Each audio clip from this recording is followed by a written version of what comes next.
Narkoba atau kepanjangan dari narkotika, psikotropika, dan zat adiktif memang sudah tidak asing oleh sebagian masyarakat.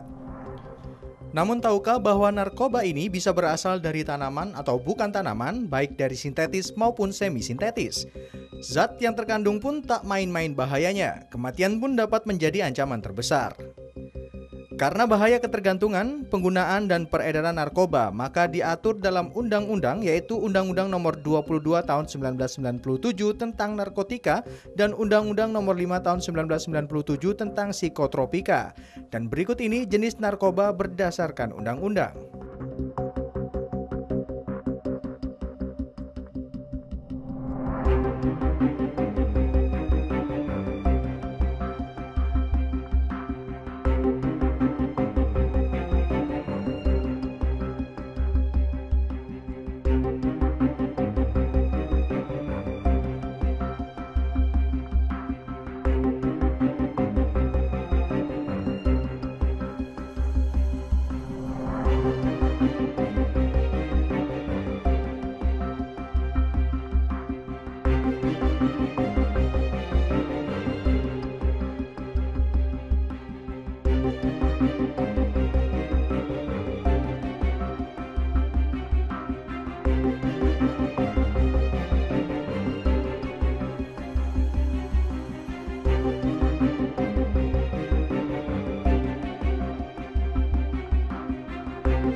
Ya, terima kasih Anda masih bersama kami di Lobi Belajar Lebih Memahami yang malam hari ini diselenggarakan ARETV dan Dinas Komunikasi dan Informatika Provinsi Jawa Timur.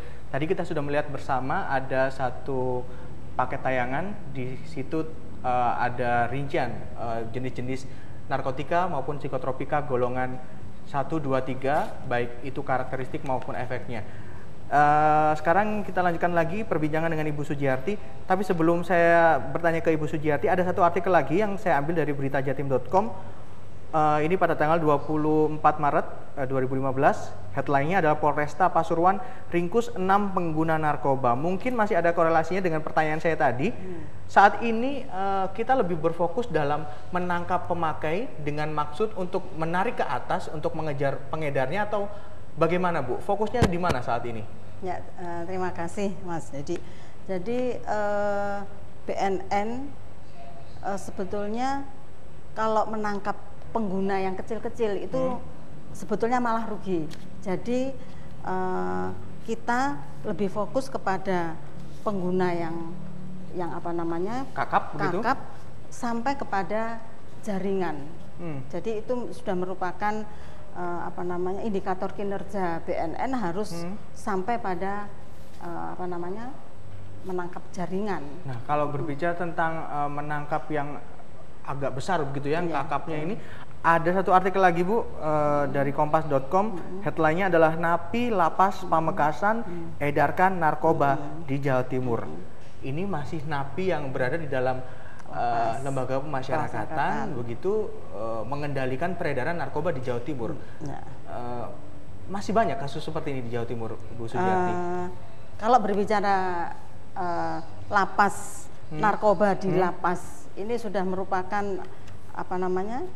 bagi kami petugas ini sudah sangat bukan hal yang asing ya, bukan yang aneh lagi ya. Nah, sehingga ini yang kita harapkan bahwa pengawasan di lapas ini juga betul-betul dilaksanakan oleh petugas, sehingga tidak terjadi bahwa peredaran ternyata lebih konotasinya bahwa peredaran ini lebih mudah di dalam lapas.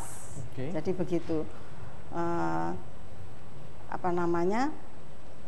Tentunya yang terjadi selama ini bahwa mungkin komunikasi yang begitu mudahnya bagi bagi narapidana menggunakan HP dan lain sebagainya. Nah, ini saya kira inilah yang memudahkan mereka untuk berkomunikasi di luar.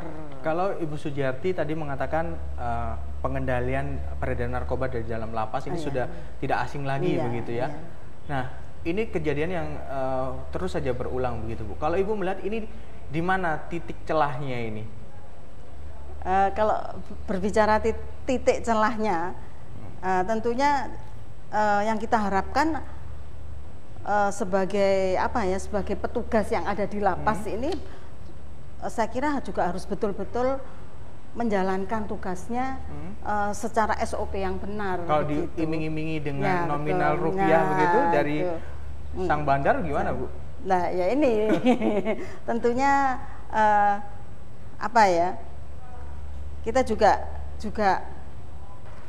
sebagai pegawai negeri kan juga harus mempunyai suatu komitmen yang apa namanya, yang kuat ya, walaupun mungkin gajinya kurang dan lain sebagainya.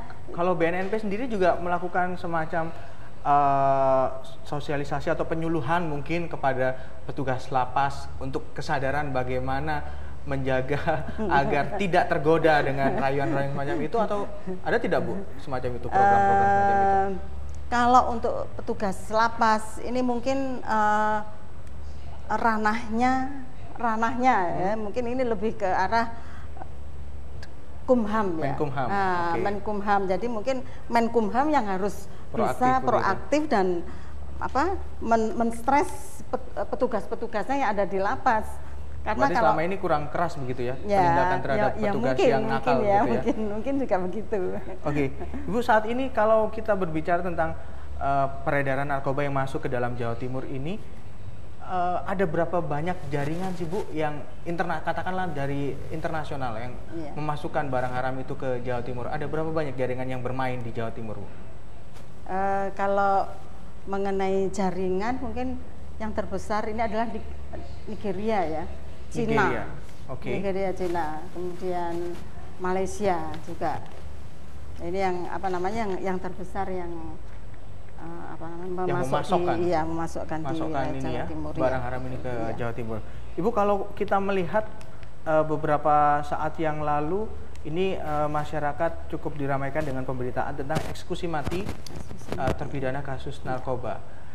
Bahkan sampai Perdana Menteri dari Australia meminta agar dibebaskan begitu. Kalau Ibu melihat sikap dari pemerintah kita dengan akan terus melakukan eksekusi mati ini, sebenarnya pesan apa yang ingin disampaikan dengan eksekusi mati terpidana kasus narkoba ini?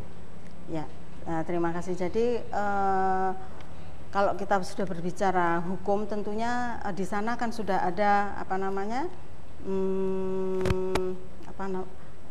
wilayah pemidanaan ya. Jadi misalkan dia pengedar dan lain sebagainya, itu kan sudah ada ketentuan-ketentuannya ya. Jadi ini adalah yang biar dari hukum yang akan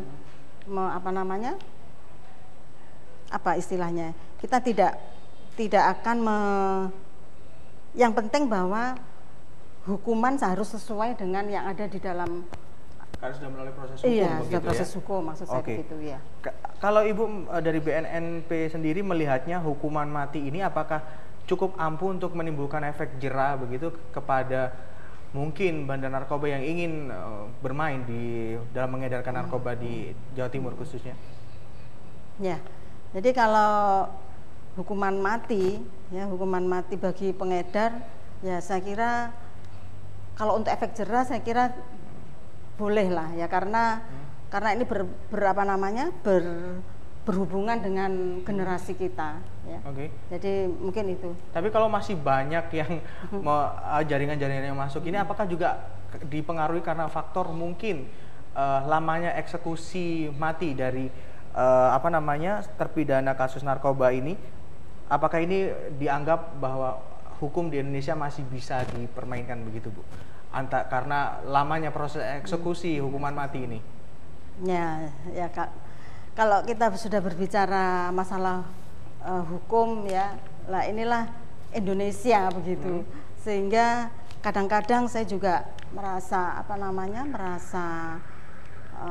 miris bahwa dengan kasus yang sama itu kadang-kadang juga nanti akhirnya akan berbeda kalau sudah masuk di dalam keputusan. Kalau dari BNN sendiri harapannya kalau sudah ada eksekusi divonis hukuman mati segera langsung dieksekusi begitu ya?